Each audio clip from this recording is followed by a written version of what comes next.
peux vous demander comment proposer des activités stimulantes tout en respectant le rythme et les capacités de votre proche ou de votre patient évoluant avec la maladie d'Alzheimer.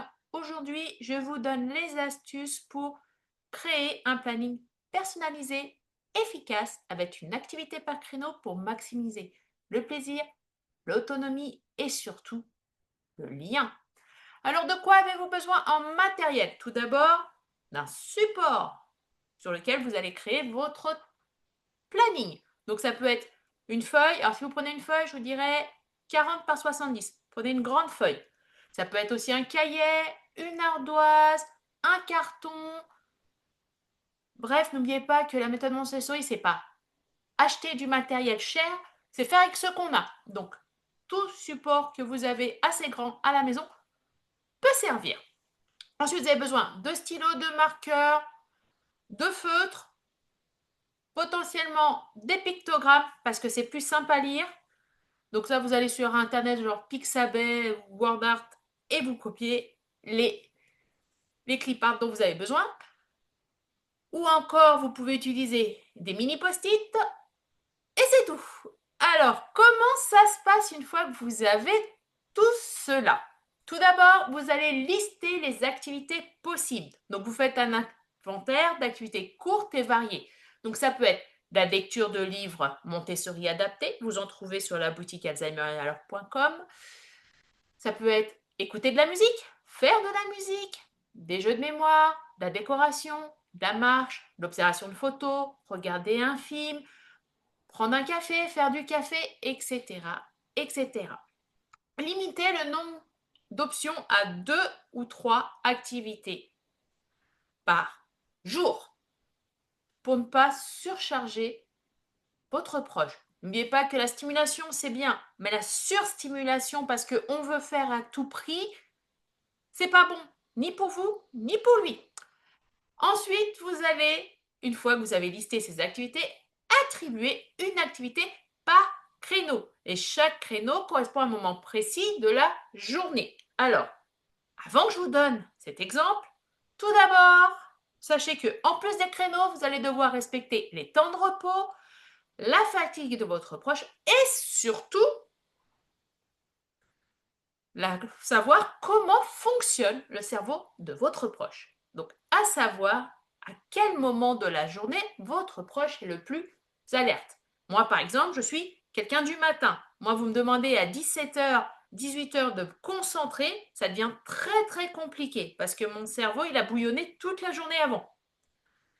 Et puis, il y a d'autres personnes pour qui c'est le contraire. Donc, essayez de repérer à quel moment votre proche, il est plus alerte pour faire l'activité la plus compliquée. Donc, après, qu'est-ce que ça peut donner? Ça peut donner, par exemple, 10h, 10h20, lecture de livres Montessori adaptés.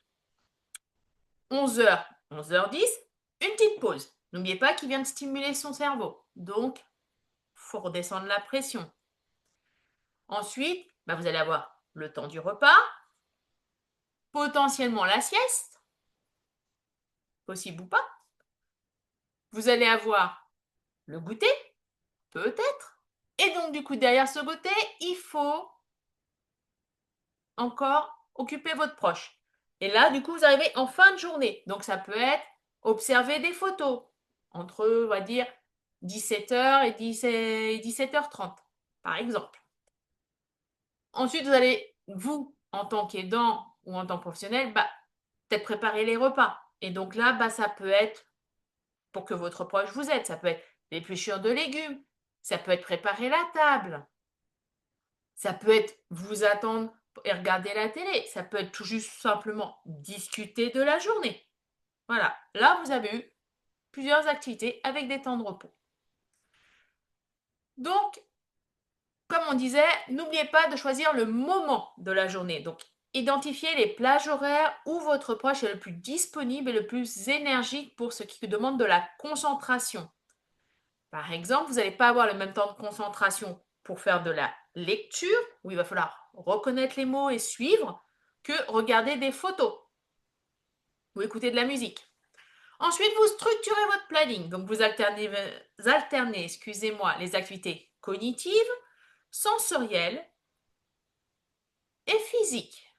Mais vous en laissez toujours qu'une par créneau. Ça peut être par exemple le matin, je lis le journal, ensuite je vais faire une petite marche avant de manger, puis je fais une petite pause, une petite sieste, je refais autre chose. Et là, par exemple, on peut passer à du sensoriel. Ça peut être une activité de boîte à odeur. Donc voilà, vous avez fait votre activité le matin cognitif avec la lecture et la physique. Puis vous faites votre sensoriel. Et à partir de là, vous avez fait vos 3 activités. C'est cool.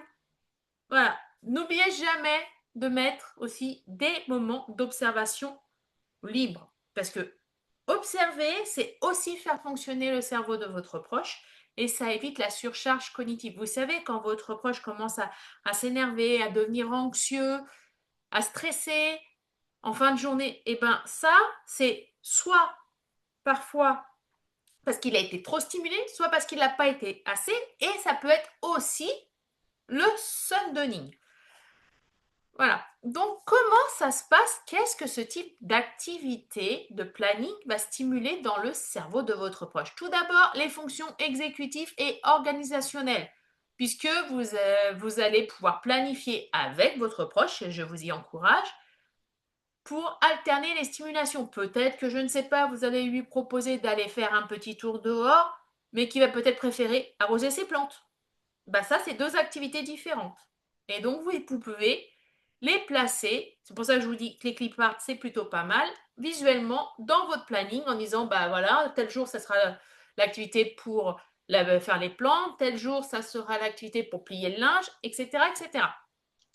N'oubliez pas aussi que ça va stimuler la mémoire procédurale et affective, puisque du coup, vous allez établir des routines. Et les routines, c'est très rassurant pour une personne ayant une maladie d'Alzheimer, puisqu'elle sait ce qui se passe dans la journée. Et donc, ça va stimuler sa mémoire implicite. Et bien sûr, vu que ces activités, vous allez les partager, vous allez stimuler de la motivation et du plaisir.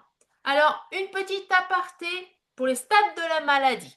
Parce que oui, on va penser à tout le monde. Donc, pour le stade léger, une activité par créneau en autonomie partielle ou totale. Donc, si vous faites de l'autonomie partielle, pensez à faire du séquençage. Pensez à faire une petite fiche en disant étape 1, il faut faire ci, étape 2, il faut faire ça, étape 3, il faut faire ça.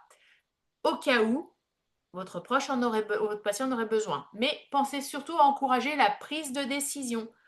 Si votre proche, vous lui proposez une activité sensorielle, mais qui veut faire une activité physique, pas de problème. L'important, c'est qu'il ait décidé.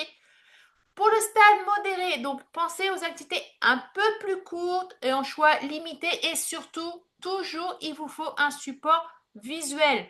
Votre accent, c'est pas la réussite. Votre accent sur lequel vous devez appuyer pendant cette activité, c'est la sécurité. Ce que vous proposez à votre proche doit être court et simple. Une activité de 3 minutes, même moins, stimule tout aussi bien qu'une activité de 20. Et dites-vous que les 20 minutes à un stade modéré, c'est extrêmement fatigant. Donc, il y a peu de chances que vous arriviez à aller jusqu'à ce temps-là. Et ce n'est pas grave du tout. Pour le stade avancé, parce que oui, le stade avancé, on peut aussi le stimuler, pensez aux activités ultra simples, ultra courtes et surtout aux activités sensorielles et émotionnelles, centrées sur l'observation et le toucher. Votre accompagnement, là, il va être essentiel. Et vous inquiétez pas que même un regard, c'est de la participation. Par exemple, vous pouvez, en activité émotionnelle, faire un simple petit massage des mains. Vous pouvez faire sentir des odeurs de savon. Vous pouvez partager un petit café. Vous pouvez faire plein de choses différentes. Alors, qu'est-ce qui se passe du coup? Qu'est-ce que dit les neurosciences au niveau de ce type d'activité de planification? Planifier des activités adaptées, ça va stimuler le cerveau en respectant le rythme et l'énergie et le stade de la maladie. Plus vous allez limiter les choix, moins vous allez augmenter la charge cognitive et donc augmenter la réussite. Et si vous augmentez la réussite, vous activez la dopamine en renforçant le plaisir et la motivation. Donc, la méthode lien, c'est ça. C'est une activité qui est pensée pour stimuler le cerveau valoriser votre proche ou votre patient, mais surtout nourrir le lien humain. Là, par rapport aux activités que vous allez lister, n'hésitez surtout pas à rajouter une anecdote ou par exemple partager. Je ne sais pas si vous aimez vous promener dans les jardins, vous pouvez parfaitement, avec votre patient ou votre proche, expliquer pourquoi vous aimez ça. Voilà. Donc, pour les aidants qui me regardent, je sais que ce que vous voulez, c'est occuper votre proche le plus longtemps possible pour faire ce que vous avez à faire. Malheureusement, ça va peut-être pas vous plaire, mais ce n'est pas ça qui est important. Une activité personnalisée, même une seule activité par créneau, ça sera plus simple et il vaut mieux faire une activité courte, valorisante, significative et qui va vous apporter du lien avec votre proche et donc du coup créer de la confiance et de la sécurité pour éviter les conflits que quelque chose de long où vous allez le forcer, où il va perdre son attention et du coup se désintéresser et que vous n'allez pas du coup pouvoir recommencer parce que votre proche, inconsciemment dans son cerveau, il va enregistrer quelque chose de désagréable. Bien sûr, pour les professionnels, vous savez déjà adapter les activités par stade, vous savez qu'il faut les limiter, mais surtout, vous allez devoir optimiser son engagement, quel que soit le cadre de soins. Donc, n'hésitez pas à vous rapprocher des projets d'activités personnalisés et pourquoi pas essayer de regrouper plusieurs résidents ou patients ayant des passions communes. Comme ça, vous allez pouvoir aussi améliorer la mémoire sémantique. Donc, en conclusion, créer un planning personnalisé, c'est offrir une structure, de la stimulation, du respect du rythme, de la confiance et surtout éviter des conflits. Donc, pour découvrir d'autres outils pratiques ou d'activités inspirées de la méthode Lien, abonnez-vous à la chaîne. Activez la petite cloche. Chaque jeudi à 15h, vous avez une nouvelle vidéo qui vous attend parce que la méthode Lien, c'est préserver le lien même quand la mémoire flanche. À jeudi prochain!